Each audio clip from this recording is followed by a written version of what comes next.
Hey, my name's James Nicholson and welcome to my YouTube channel. This video, we're going to talk about how to invest in property and how you could make yourself very wealthy by doing so. Now, this channel is all about my property investing journey. I'm actually growing my portfolio at the moment and I'll take you on a journey with me to see all the good, the bad and the ugly. But more interestingly, I'm building a portfolio for my two daughters. Georgia, who's 21, we've just got a house in Doncaster, just about to complete our second deal on the 2nd of September. So we'll be showing you all around that one as well. And my little baby Amelie as well. So by joining us on the journey, I'd like to invite you to come with us and see how it all works out. And you can do that by taking that finger of power, spinning it around, smashing that subscribe button over there and hitting the bell notification. Go on, do it now. I'll wait. Take 2 seconds. Smash the subscribe button and hit the bell. Cool. We done? Right.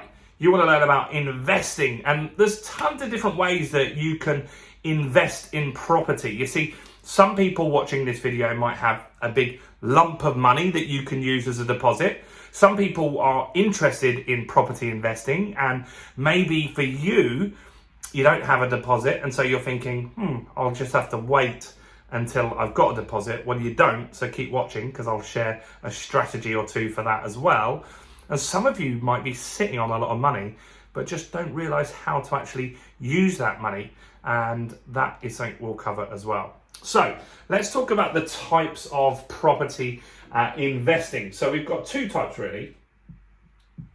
We've got investing for cash flow, and that's money regularly paid out to you, so rent, and that's really what you're going to use as your income. And then we've got capital appreciation, and that's where you get really wealthy in property, right?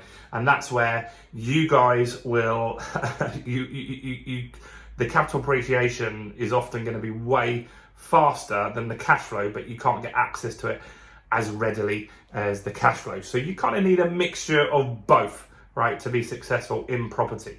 Now, first off, I want to cover people that maybe don't have deposits, right? And so we're going to talk about a few strategies here. And then when you think, you know what, that sounds like a good strategy to me, I'm interested in that, then what you can do is go and check out other videos on this channel where I go into more detail on each individual strategy. So hopefully that makes sense, right? So, cash flow, right? First off, you need cash flow to make yourself financially free, right? And so that's what's going to replace your income from your job that you've got. And so two strategies that are very good on that at the moment are rent to rent.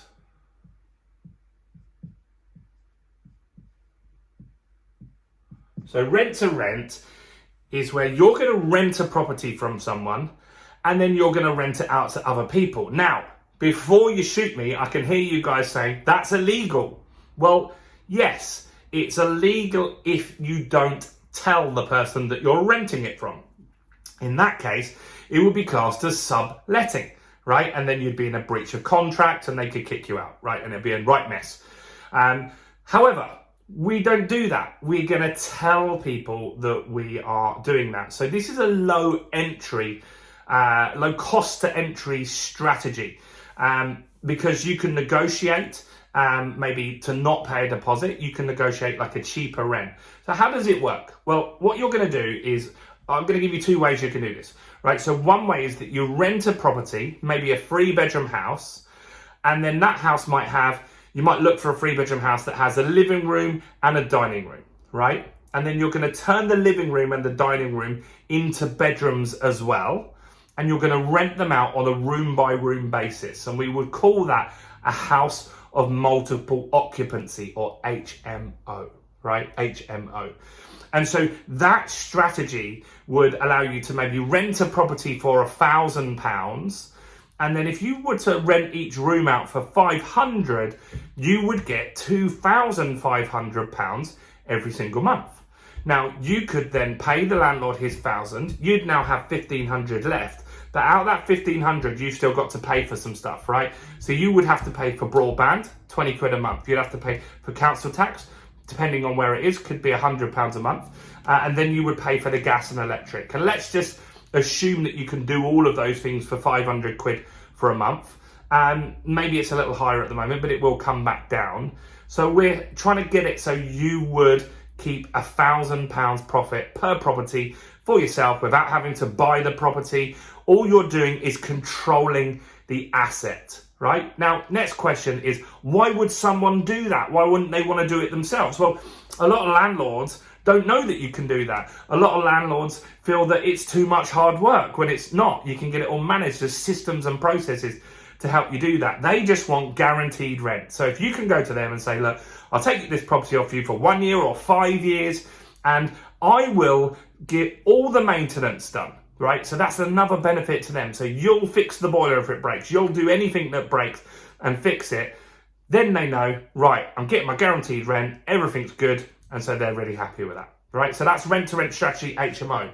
Now, next rent-to-rent strategy, so put HMO there, is serviced accommodation. Now, this works better with flats. So I've got a flat in Tower Bridge, in Tower Hill, which is where the Tower of London is, right? So very tourist area in London.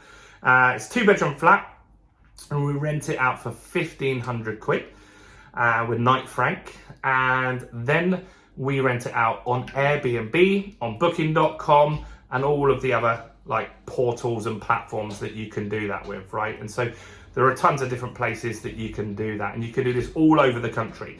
So you could rent out to tourists, you could rent out to contractors, you could rent out to a plethora of different people for different reasons that need short-term accommodation. Maybe someone sold their house, need a house for a month or two till they move to the next property, right? There are tons of different reasons that people will take these from. You'll be very surprised. And so on that, it's another strategy where we rent the property, we don't put deposits in, and so we are controlling the property again. And then from that, we are making fees on renting out on Airbnb, and our goal is to make at least £1,000 a month. If it's a tourist sort of venue, you might make £2 or £3 profit in the summer holidays, and maybe slightly less in October, November sort of time, right? And so that's called serviced accommodation. Tons of videos on this channel about that one. So these are cash flow strategies. Now, let's look at some capital appreciation strategies. So that could just be a normal buy to let. Okay, right. So house prices on average double every 10 years, and they have done since 1066, right? There's tons of information to back that up. And so house prices for the last, I've been investing for 22 years. So let's just use a property that I bought, and I bought it for £45,000. Initially, I lived in it, and then I moved out and turned it into a buy-to-let. So I bought it for £45,000. 22 years later, it's now been valued at £250,000. So it's gone up more than 5 times the value that I initially paid for it, which is insane, right? And so that property did exactly that. It more than doubled every 10 years. And so if you are to buy property, then you will, in 10 years, on average, that property should be worth double. So let's just say you bought something for 100K. It compounds very quickly, this. In 10 years, it's going to be worth 200K.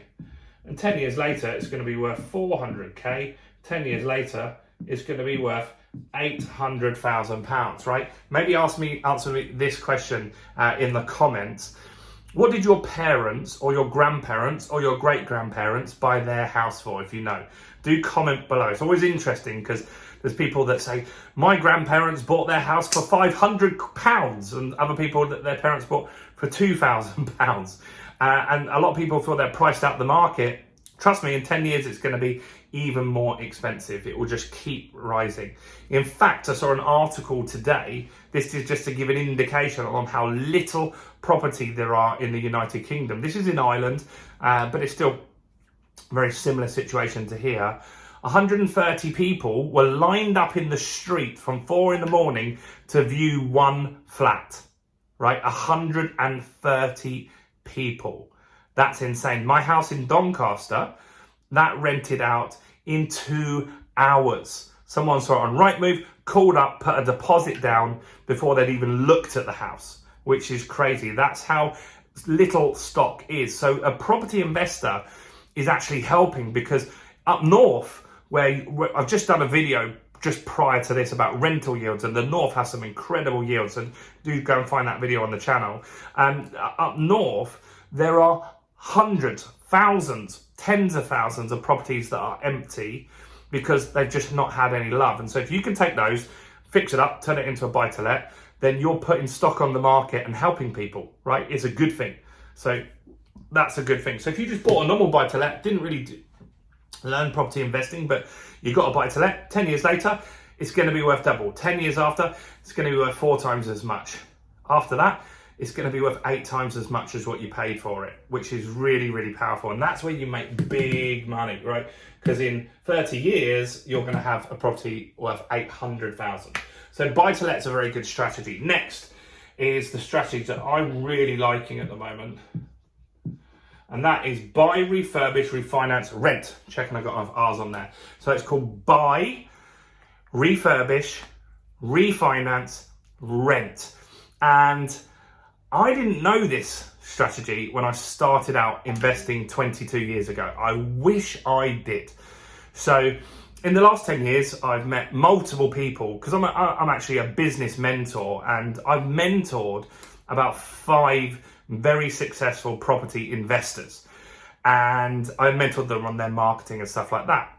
And it was interesting that one person had 1,000 houses, one had 700, and one had 600. And I was like, how do you save all the deposits? And they were like, we don't.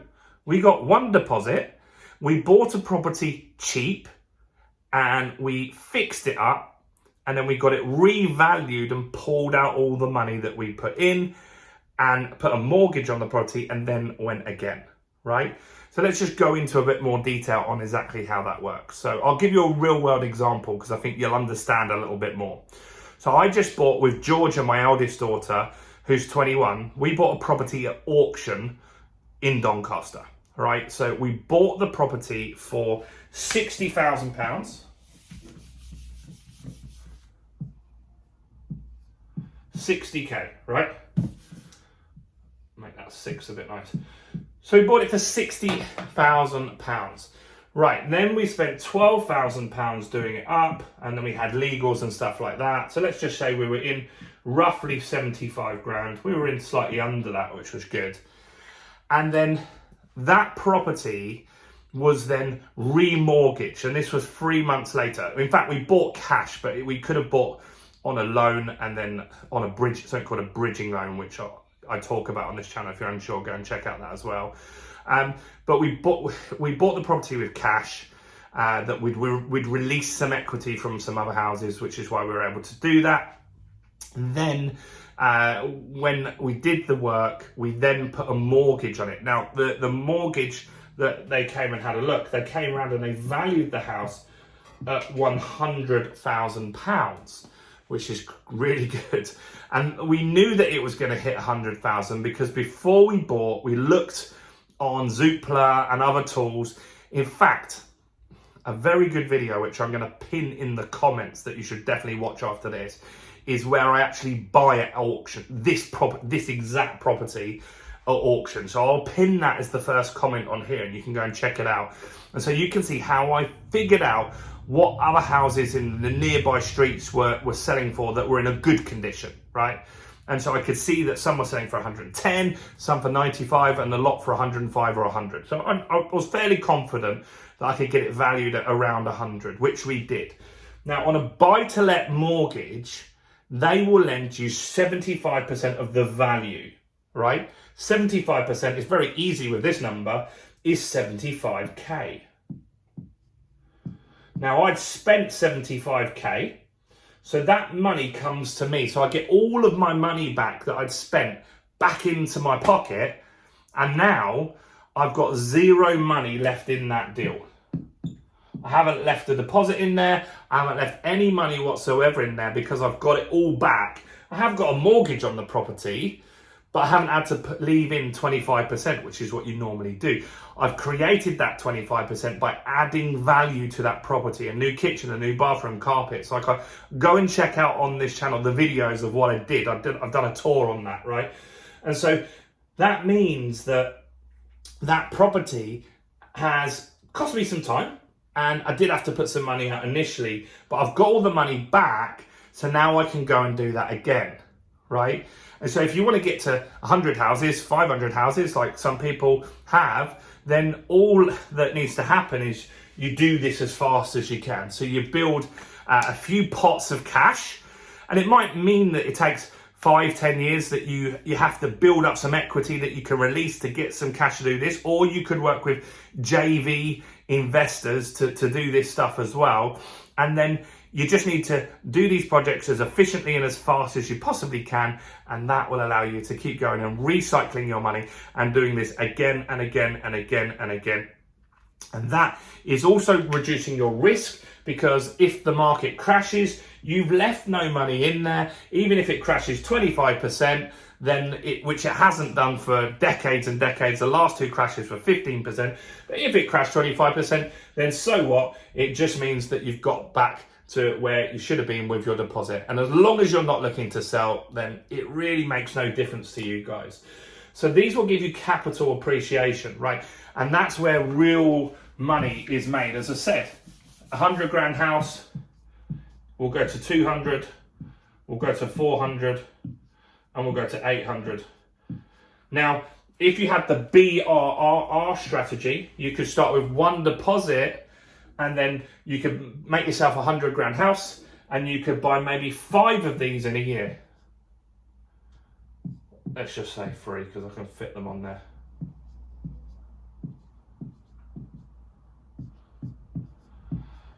If you just did this with 3 deals, right, you don't need loads.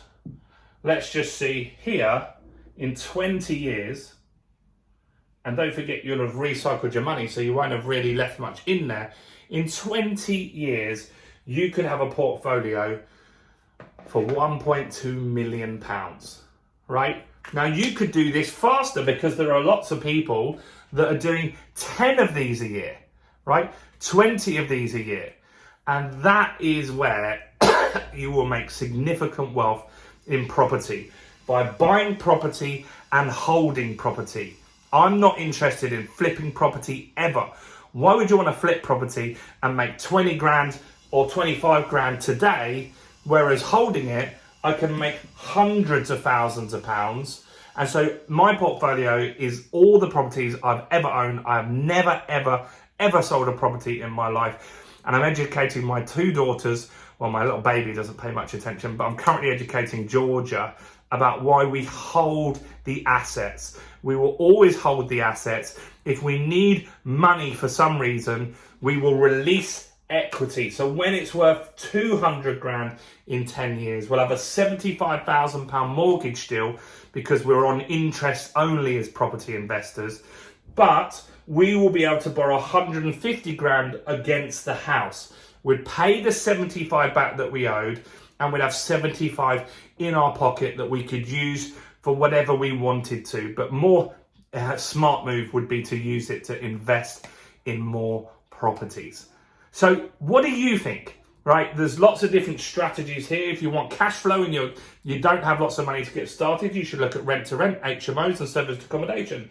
If you want to build real big wealth, look at buy to lets and buy, refurbish, refinance, rents. And also, I think you should be looking at JVs as well. So joint ventures with other people where you run a project together, and that really can push you forward very, very fast. So these are the different ways that you can make money. I've got lots of videos to back up each strategy on this channel.